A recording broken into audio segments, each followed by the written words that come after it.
এই আনুষ্কার মা ধরা খাইয়া যাবে। আনুষ্কা বড় হতবাগী নারী। জেনা ব্যভিচার করলে ঈমান যায় না, কবিরা গুনাহ হয়, কিন্তু জেনা অবস্থায় মারা গেলে ঈমানটা থাকে না।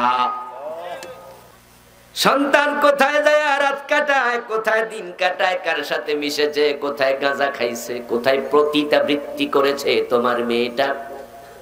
অন্যের বাসায় টেলিফোনের কল পাইয়া চলে গেছে, সেখানে ছেলের সাথে ব্যভিচার করে তুমি মা তুমি বাবা খবর রাখো নাই।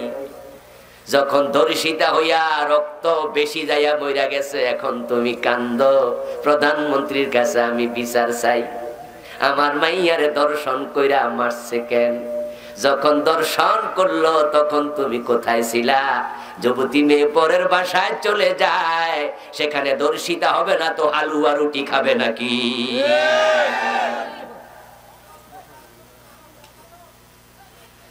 এখন দিহানের শুধু দোষ, ছেলের দোষ। ছেলেরে ফাঁসি দাও, ছেলেরে জেল দাও।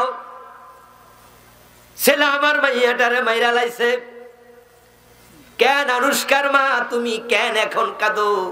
ও আনুষ্কার বাবা তুমি কেন কাঁদো? ওই দিহান নামে ছেলেটা তোমার বাসায় আইয়া যদি তোমার মেয়েরে দর্শন করত, তাহলে আমরা বুঝতাম ছেলের দোষ বেশি, মেয়েটা নির্দোষ। কিন্তু তোমার মেয়েটা তো ছেলের বাসায় যাইয়া উঠছে, এতে বোঝা যায় সে ধর্ষিতা হওয়ার জন্যই গেছে।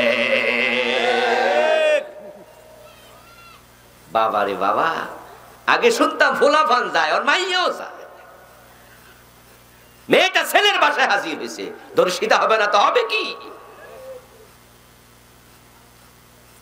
কোন এলাকায় নাকি ভারতে একটা অঞ্চলে, সেখানে লোকজন রাস্তাঘাটে খোলামেলা জায়গাতে প্রস্রাব পায়খানা করে। ভারতের অধিকাংশ অঞ্চল এমন আছে যেখানে আপনার এখনো তারা টয়লেট বানায় না, রাস্তাঘাটে কাম সেরা লাগে। তো এলাকায় রীতি আছে, যদি কেউ রাস্তার পাশে বসেও কাপড় তোলা দিয়া তার হাজত সারে, কোনো অসুবিধা নাই। কিন্তু কেউ যদি তাকায় তাহলে মানুষ কত শরম নাই।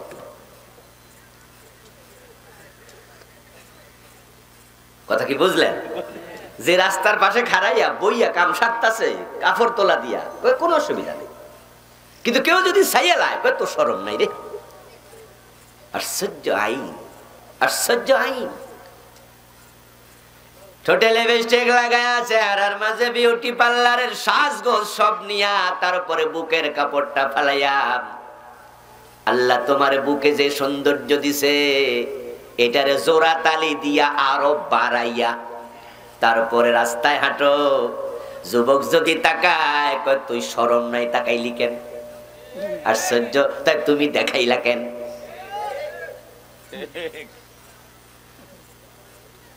আমার বন্ধু ঠিক আছে, আমরা তাকাবো না, আল্লাহ তাকাইতে মানা করছে, কিন্তু সাথে সাথে আবার যার সম্পদ আছে, সৌন্দর্য আছে, তাকে ঢেকে রাখার কথাও কোরআনে আছে না নাই?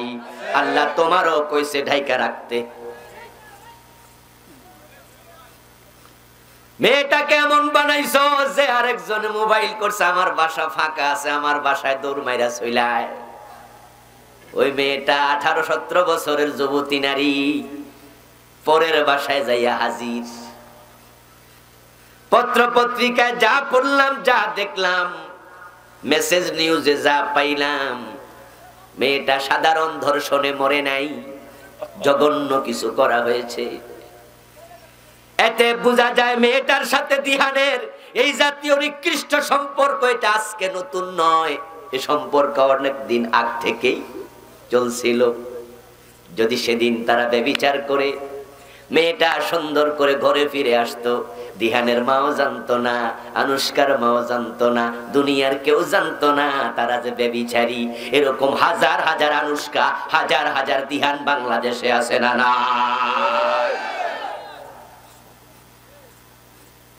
তারা কারা? তারা আপনার আমার সন্তানের মতোই, তারা আসমান থেকে হুট করে এসেই জমিনে বড় হয়ে যায়নি। তারাও মায়ের পেট থেকে আসছে, বাবার ঔরস থেকে এসেছে। যারা দর্শনকারী হয়, মদপানকারী হয়, ডাকাত হয়, চোর হয়, তারা কেউ দুনিয়ায় চোর, ডাকাত, মদপানকারী, দর্শনকারী হিসাবে আসে নাই।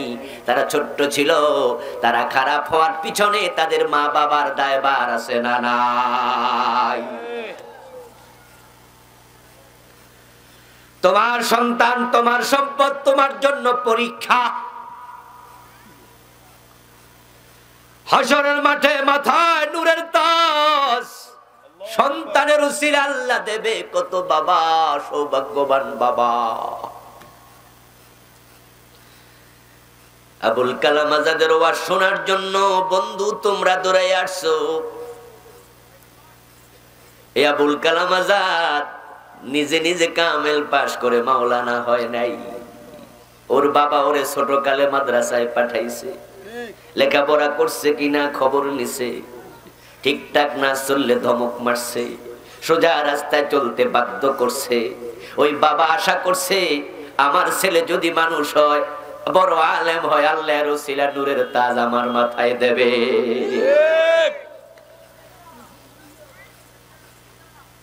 আমির হামজা এমনি আমির হামজা হয়ে যায় নাই, তারেক মনোয়ার এমনি তারেক মনোয়ার হয় নাই, মামুনুল হক এমনি মামুনুল হক হয় নাই, আল্লামা সাইদি নিজে নিজে সাইদি হয় নাই। তাদের প্রত্যেকের পিছনে মা বাবার ভূমিকা আছে না না?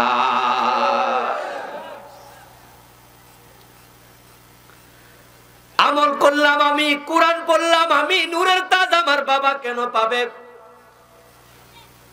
قال النبي صلى الله عليه وسلم من قرأ القرآن وعمل بما فيه يلبس والداه يوم القيامة تاجا زوءه أحسن من زوء الشمس أو كما قال النبي عليه الصلاة والسلام। বিশ্বনবীর বক্তব্য, যে কোরআন পড়বে, যে কোরআন আমল করবে, কোরআনের আলেম হবে, কোরআনের আমলকারী হবে, ওই ব্যক্তির পিতার মাথায় নূরের তাজ। আশ্চর্য, আমল করলো কে, টুপি পাইল কে? অথচ অন্য হাদিসে পাওয়া যায় মান কারা হারফাম মিনাল কুরআনি ফালাহু আশরু হাসানাত। যে ব্যক্তি কোরআনের একটি হরফ পড়বে তার আমলনামায় 10টা নেকি দেয়া হবে। তাহলে যে ব্যক্তি কোরআন পড়বে, কোরআন মানবে, নূরের তাজ তার মাথায় দেয়া হবে। এটা না ছিল যৌক্তিক কথা? চাকরি করছি আমি, বেতনও পাবো আমি, ঠিক না? বিয়া করছি আমি, বউ আমনে পাইবেন, এটা কেমন কথা হইলো? এটা যুক্তিতেই মিলে না। বিয়া করছেন আপনি, বউ পাবেন আপনি, চাকরি করছেন আপনি, বেতন পাবেন আপনি, আমল করছেন আপনি, জান্নাত পাবেন আপনি, আমল করছেন আপনি, নূরের তাজ পাবেন, এটা না যুক্তি? কিন্তু হাদিসে বলা হলো বাবার মাথায় নূরের তাজ, মানে কি? হাদিসটা কি ভুল? কথা বলেন না জোরে একটু। হাদিস কি ভুল? না রে বন্ধু, বাবার মাথার নূরের তাজ এর কারণ আছে। বাবা পরীক্ষায় পাশ করছে, সুবহানাল্লাহ। এই সন্তান তার কাছে পরীক্ষা ছিল, সে পাশ করছে। বাবা পরীক্ষা পাশ করার কারণে বাবার পুরস্কার দিছে। কিন্তু কিছু কিছু সন্তান হবে দুশ্মন, কারো কারো বউ হবে তার দুশ্মন। এ কথা কে বলতেছে? আল্লাহর নাম আসতে করলে মজা লাগবে না তো, জোরে বলতে হবে। কে বলছে? এর চেয়ে মধুর নাম পৃথিবীতে আর নাই, আল্লাহ। আলা বিযিকরিল্লাহি তাতমাইন্নুল কুলুব। যখন কোনো কারণে কখনো একটু ডিপ্রেশনে ভুগি, তখন দুটি কাজ করি। যখন একটু মানসিক একটু কোনো কারণে একটু টেনশন আছে, দুটা কাজ করি। একটা হলো দুরূদ ইব্রাহিম পড়ি, আর একটা হলো আল্লাহ আল্লাহ শব্দটা বেশি বেশি বলি। তখন মজা লাগে এবং দেখি অল্প সময়ের ব্যবধানে ডিপ্রেশনটা চলে যায়। আলা বিযিকরিল্লাহি তাতমাইন্নুল কুলুব। আল্লাহর নাম স্মরণ করলে কলবে প্রশান্তি আসবে। কে বলেছেন? আল্লাহ। ইতিকাদের সাথে আল্লাহর মতো এত সুন্দর নাম আর পৃথিবীতে নাই। এবং শব্দটা এমন বললে পুরাটা গাল মোটা হয়ে যায়, ভরে যায়। আল্লাহ, সুবহানাল্লাহ। কারো কারো সন্তান তার জন্য হবে দুশ্মন। এর মানে কি? এর মানে হলো হাসরের ময়দানে সন্তান যখন ধরা পড়ে যাবে, আমল নামার মাঝে শুধু কবিরা গুনাহ। এই আনুষ্কার মা ধরা খাইয়া যাবে। আনুষ্কা বড় হতভাগী, বড় হতভাগী নারী। জেনা ব্যভিচার করলে ঈমান যায় না, কবিরা গুনাহ হয়। কিন্তু জেনা অবস্থায় মারা গেলে ঈমানটা থাকে না। قال النبي صلى الله عليه وسلم لا يزني الزاني حين يزني وهو مؤمن।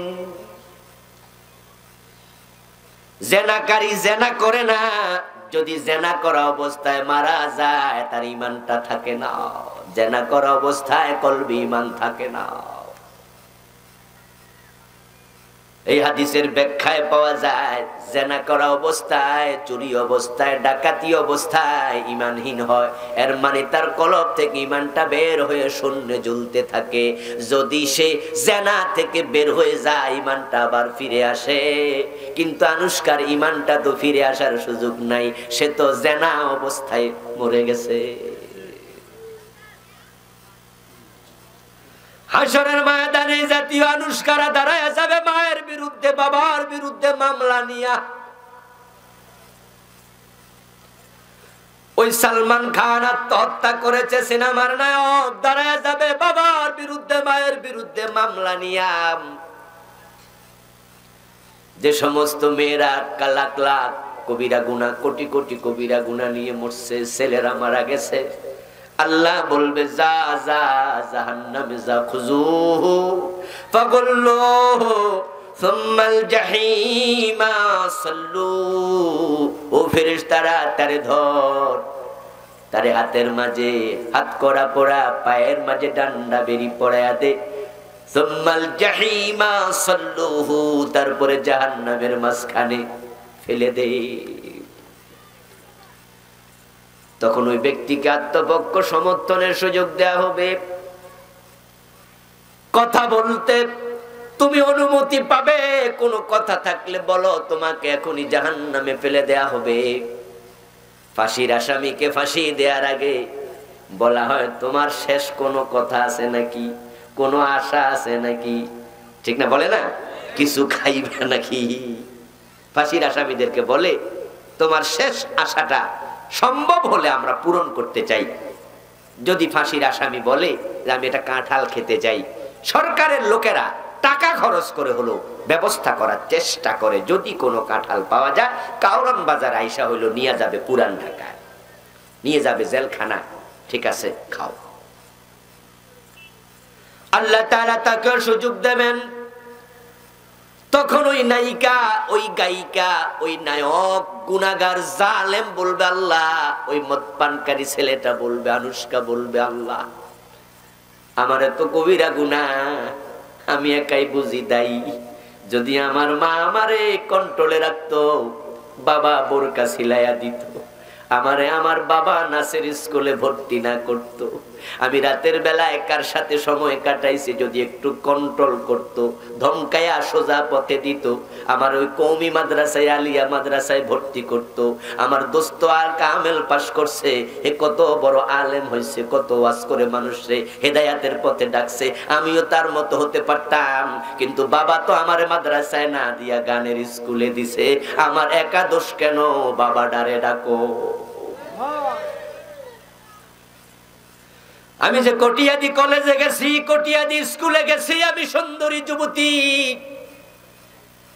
আমি আমার বাবার সামনে তো গেছি, বাবা দেখছে, মা দেখছে, কেমনে সাইজা গুইজা গেছি। আমার বুকের সৌন্দর্য পরপুরুষ দেখেছে, চেহারার সৌন্দর্য পরপুরুষ দেখেছে।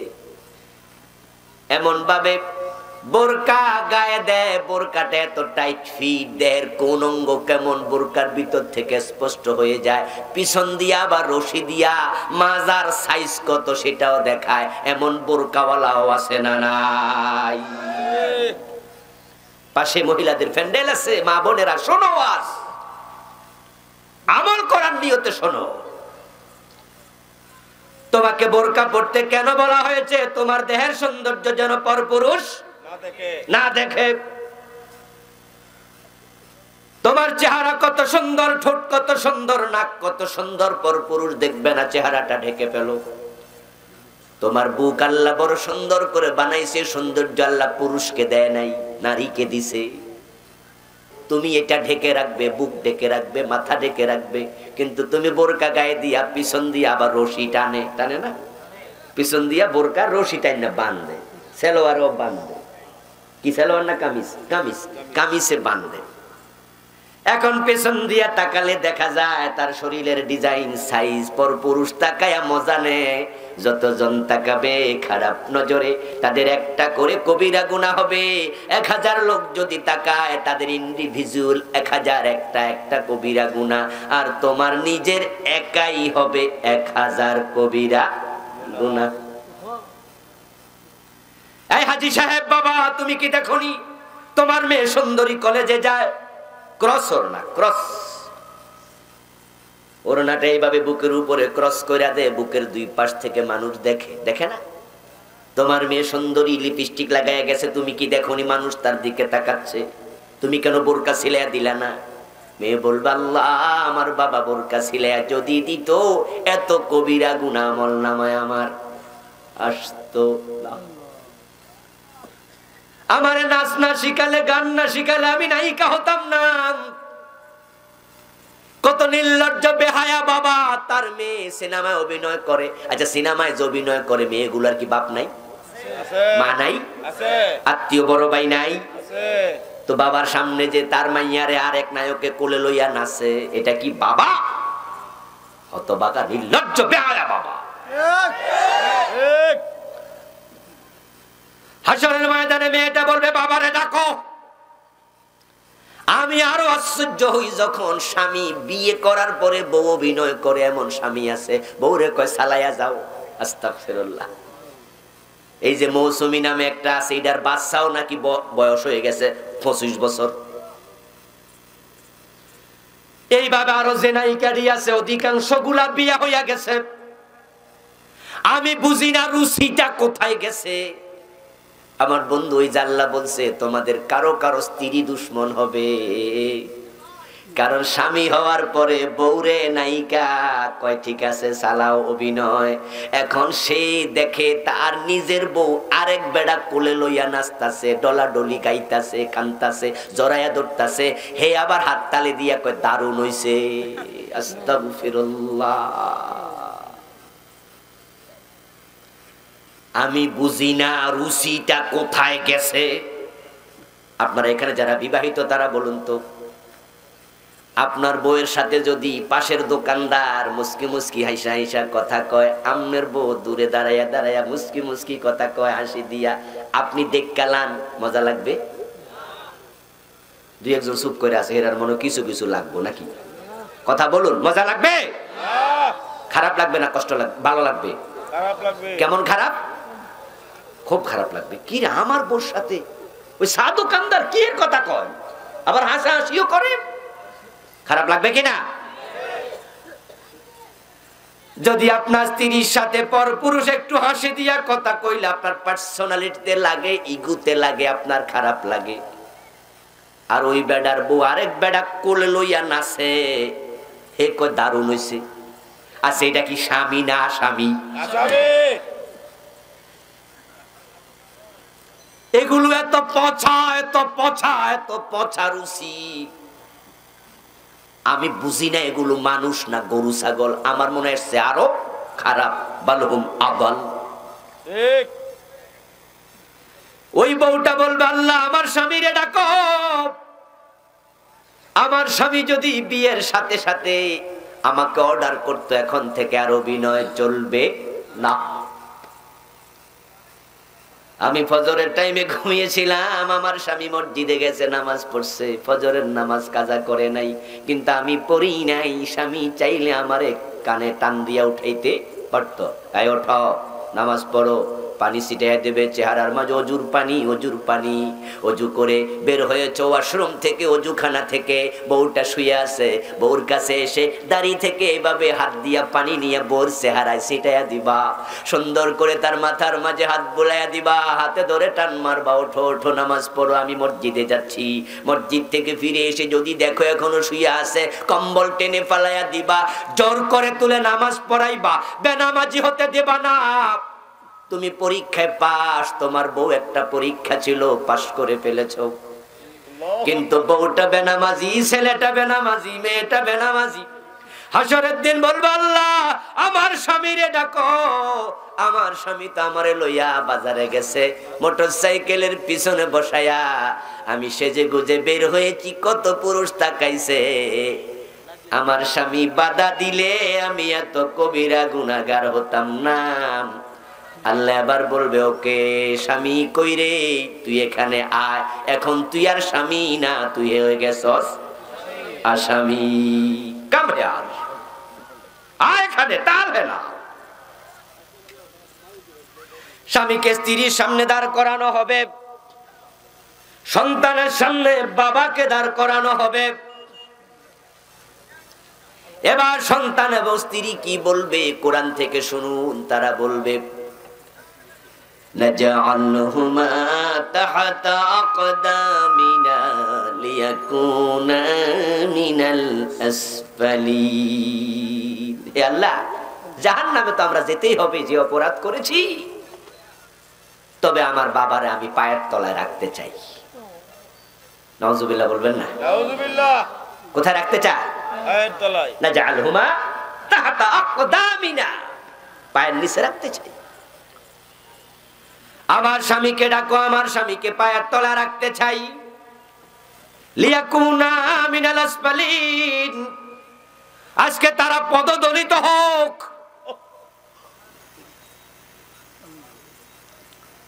রাসূলুল্লাহ সাল্লাল্লাহু আলাইহি ওয়াসাল্লাম বলেন, কুল্লু মাউলুদিন ইউলাদু আলাল ফিতরা, কোন সন্তান অপরাধী হয়ে আসে নাই, কোন মদখোর হয়ে জন্ম নেয় নাই। দুনিয়াতে মানব সন্তান যখন আগমন করেছিল, তাদের কলবের মাঝে একটা গুনাহ, কথা কন না কিছু, একটা গুনাহ ছিল না। তাদের আমলনামা ছিল একবারে সাদা কাগজের মতো ধবধবে পরিষ্কার সাদা। قال النبي صلى الله عليه وسلم إذا أذنب المؤمن كانت نقطة سوداء في قلبه, এটা ছিল দবদবে সাদা। যখনই সে একটা গুনাহ করেছে, কলবের মাঝে একটা কালো দাগ পড়েছে।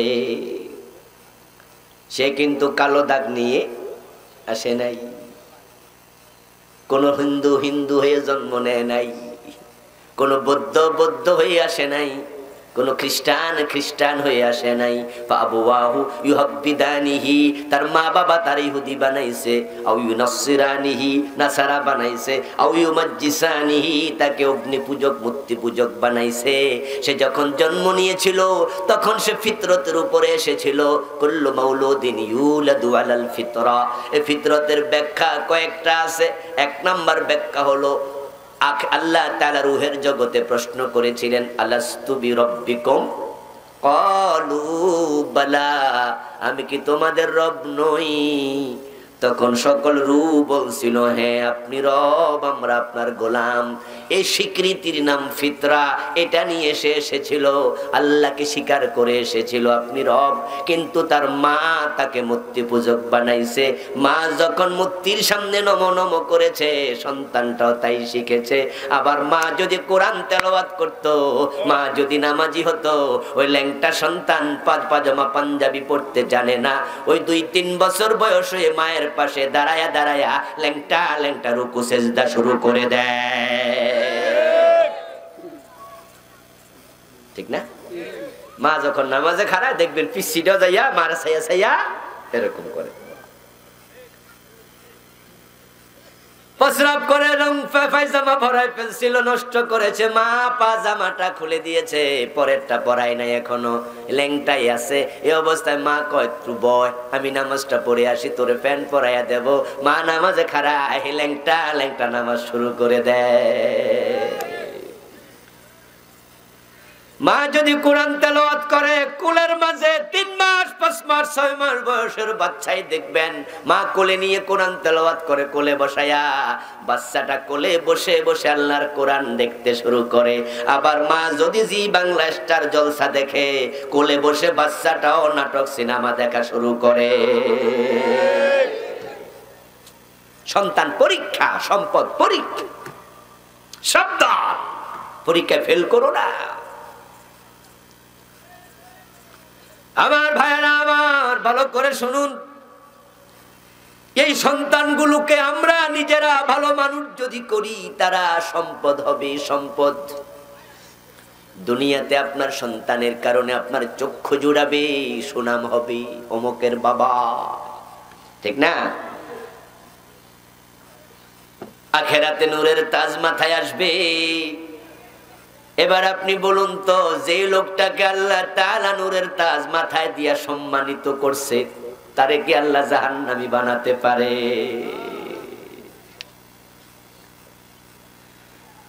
আসলে আখিরাতে মুক্তির জন্য বড় প্রয়োজন আপনার ভালো একটা মন, ভালো একটা হৃদয়, ভালো চিন্তার মানুষ হন।